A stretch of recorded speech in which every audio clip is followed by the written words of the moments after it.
자, 오늘 같이 나눌 하나님의 말씀은 호세아서 4장 6절입니다. 호세아서 4장 6절 우리 같이 한 목소리로 봉독하도록 하겠습니다. 시작.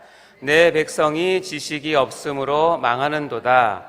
내가 지식을 버렸으니 나도 너를 버려 내 제사장이 되지 못하게 할 것이요 내가 내 하나님의 율법을 잊었으니 나도 내 자녀들을 잊어버리리라. 아멘. 다음 이 두 가지 말 중에 어떤 말이 옳은지 한번 우리 같이 한번 생각해 보도록 할까요? 자, A 말은 뭐예요? 모르는 것은 죄가 아니다 라고 하는 이 A 이 명제가 있고, 대신에 B가 있습니다. B는 뭐죠? 모르는 것은 죄다. 자, 여러분은 A가 맞습니까? B가 맞습니까? B가 맞습니까? 자, A 맞다 손 들어보세요. 네, 한 30%? 자, B가 맞다 손 들어보세요. 네, B도 한 60%. 네, 나머지 10%는 졸고 계시는 겁니까? 깨시기 바랍니다. 자, 이 두 가지 명제는 어떤 것이 옳다, 그르다라는 문제가 아니라 아마도 이 말의 쓰임에 따라 달라질 수 있을 것 같습니다. 아까 읽었던 A, 모르는 것은 죄가 아니다라는 말은 아직 배울 것이 많은 자들을 격려할 때 많이 쓰는 말이죠. 특히 학생들이 자신이 모르는 것을 감추고 더 이상 학업에 진전이 없을 때 더욱 공부에 매진하도록 용기를 북돋아주기 위해서 이런 말을 많이 하곤 합니다. 즉 모르는 것은 죄가 아니다. 즉 다시 말하면 야, 모른다고 기죽지 마라. 이제부터 배워서 알면 된다라는 뜻일 겁니다. 그래서 A는 그런 용도로 쓰고요. 그러나 우리가 아까 읽었던 B는 모르는 것이 죄다라는 명제는 이 냉엄한 현실 사회에서 존재하는 일종의 법과 같은 그런 이야기입니다. 제가 예를 들어 볼 테니 여러분 한번 대답해 보시기 바랍니다. 내가 첫 번째, 내가 모르고 실수로 산부를 내면 처벌을 받을까요? 몰랐으니 처벌을 안 받을까요? 어떻게 생각하십니까? 네, 의견이 반반인데 정답을 사진으로 공개하도록 하겠습니다. 자, 실수로 태운 산, 그 실수도 처벌 대상입니다. 법으로 이렇게 되어 있습니다. 그러니까 모르고 산불을 내도 처벌은 받습니다. 자, 두 번째 예인데요. 내가 정말 모르고 독극물을 먹게 되면 살까요? 죽을까요? 나는 그게 그냥 이거 생수인 줄 알았는데 이거를 마셨는데 나중에 알고 보니 독극물이에요. 살까요? 죽을까요? 죽습니다. 맞습니다. 알고 모르고 먹던 독극물을 먹으면 죽게 되는 것입니다. 세 번째, 내가 그것이 죄가 되는지도 모르는 상태에서 또는 다른 사람이 나에게 잘못 가르쳐줘서 심지어는 아무도 내게 그것이 죄라고 알려주지 않아서 정말 모르고 죄를 지었다면 하나님은 그것을 죄라고 여기실까요? 아니면 사랑 많으신 하나님께서 아유 얘야 그건 네가 모르고 했으니 죄가 아니야 라고 선언을 해주실까요? 여러분 어떠실 것 같습니까? 우리의 삶 속에서는 야 몰랐네 라고 말하기만 하면 어느 정도 용서가 되고 익스큐즈가 된다고 생각하는 것 같습니다. 그래서 잘 몰랐다고 하기만 하면 책임에서 상당히 비껴나갈 것이라고 여기는 것 같습니다. 그러나 이것은 결코 그러지 않습니다. 특별히 신앙의 영역에서는 그리고 믿음 생활의 실제적인 현장에서는 모르는 것만큼 죄가 되는 것은 없는 것 같습니다. 그러니 몰랐네 라고 말하면 다 통할 것이라고 생각하는 것에 절대 속으시면 안 됩니다. 그래서 오늘 설교는 속지 맙시다 시리즈 46번째 시간으로 설교의 제목은 몰랐네 라는 말에 속지 맙시다 입니다. 제목 한번 읽어볼까요? 시작. 몰랐네 라는 말에 속지 맙시다. 먼저 오늘 본문 말씀을 한 번 더 봉독해 보도록 할까요? 호세아서 4장 6절입니다. 시작. 내 백성이 지식이 없으므로 망하는도다. 내가 지식을 버렸으니 나도 너를 버려 내 제사장이 되지 못하게 할 것이요 내가 내 하나님의 율법을 잊었으니 나도 내 자녀들을 잊어버리리라. 아멘. 이 말씀에 보면 먼저 한 가지 질문을 드려보겠습니다. 자, 하나님은 망할 수 있을까요?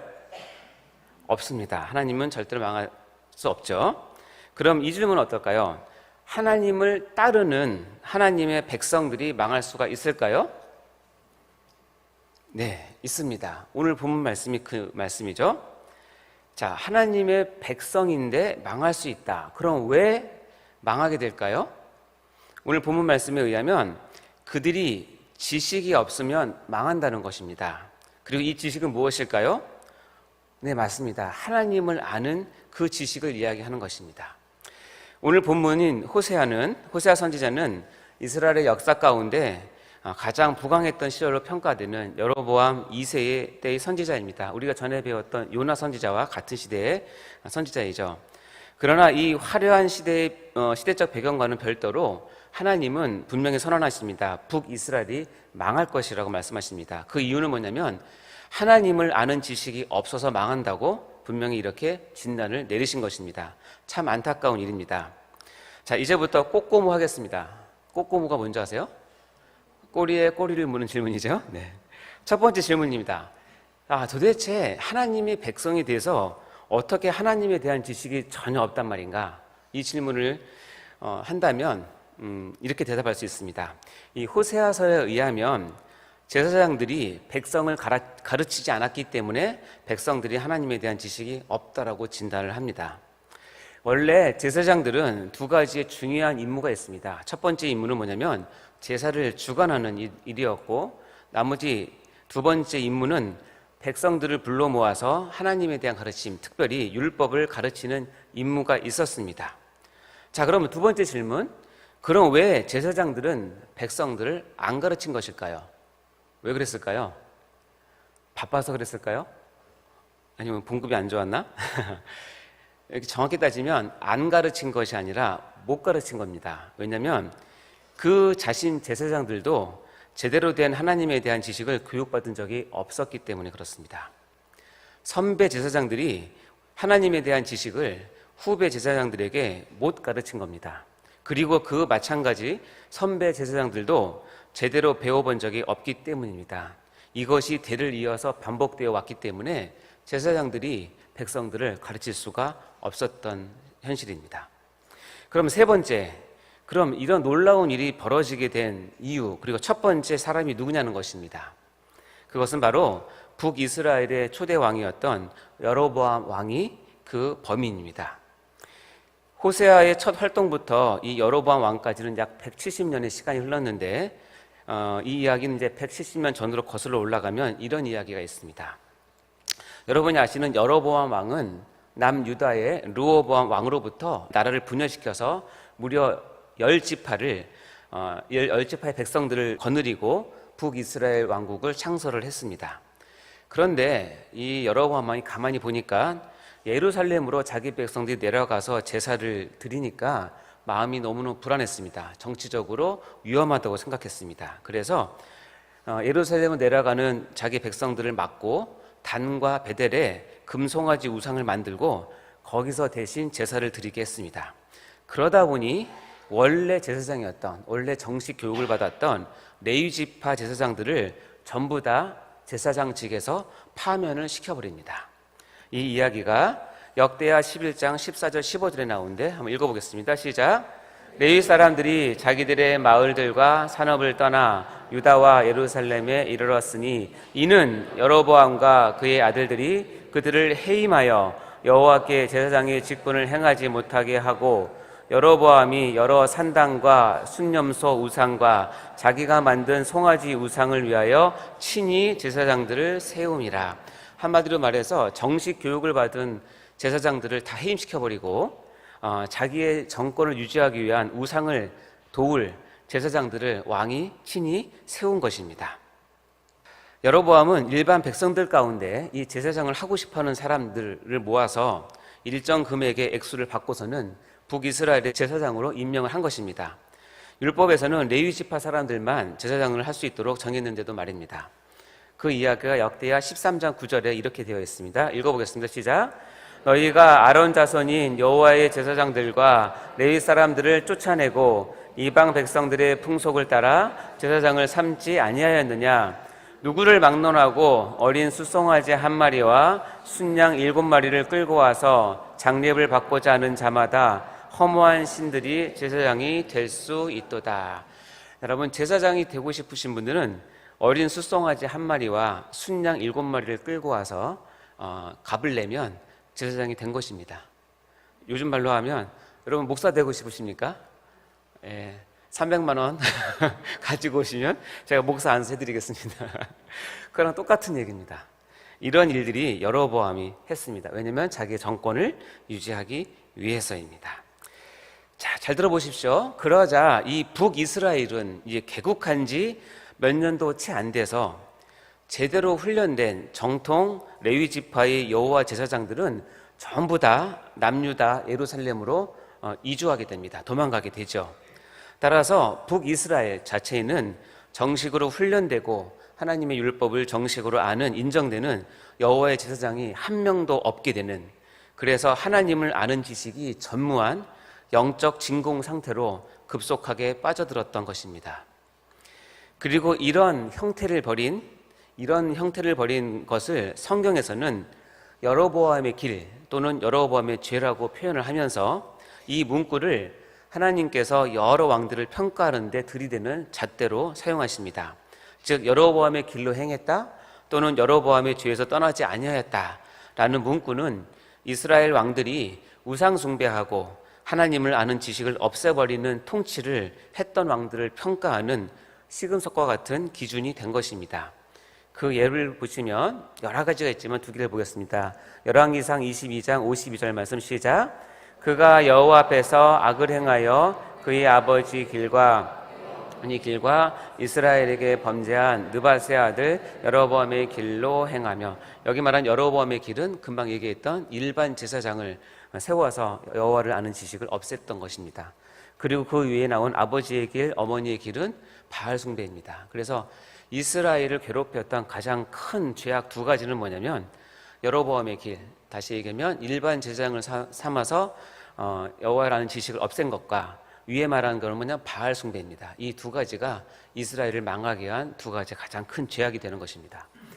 열왕기하 15장 18절 말씀 읽어볼까요? 시작.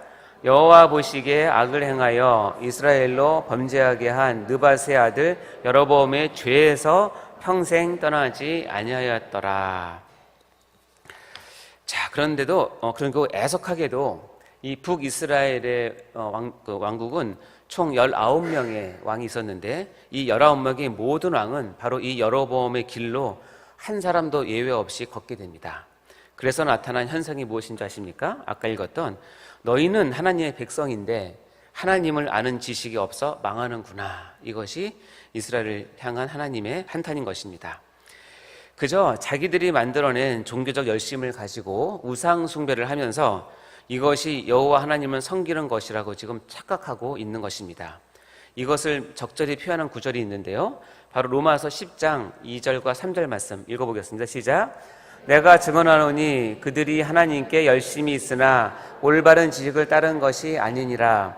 하나님의 의를 모르고 자기 의를 세우려고 힘써 하나님의 의에 복종하지 아니하였느니라.